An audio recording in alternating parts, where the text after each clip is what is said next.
শিকারী এগিয়ে চলে। রামু হাতি আর ছোট হরিণ পরস্পরের সাথে কথা বলছিল। ছোট হরিণ, আমি ভাবছি নিজের ওজনটা আমি কি করে বাড়াবো। হ্যাঁ, হাতি হয়ে এত কম ওজনে কি হয়? এত মোটা তো হয়ে গেছিস, আবার বলে কিনা আরো মোটা হবে।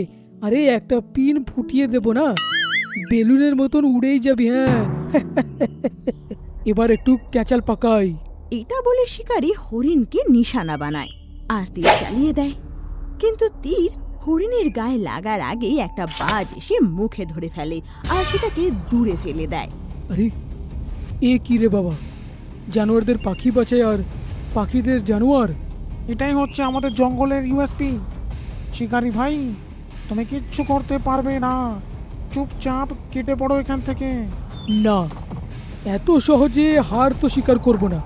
তখনই দুটো শকুন আর একটা কাক ওর পিছু নিয়ে নেয় আরে আরে, বাঁচাও বাঁচাও। আর নিজের মাথা বাঁচাতে বাঁচাতে সেখান থেকে পালিয়ে যায়। আর সব পশুরা জোরে জোরে হাসতে লাগে। জানোয়ারদের মধ্যে অনেক মিল, তাই কিছু করতে পারলাম না আমি। এটা আমাকে ভাঙতেই হবে।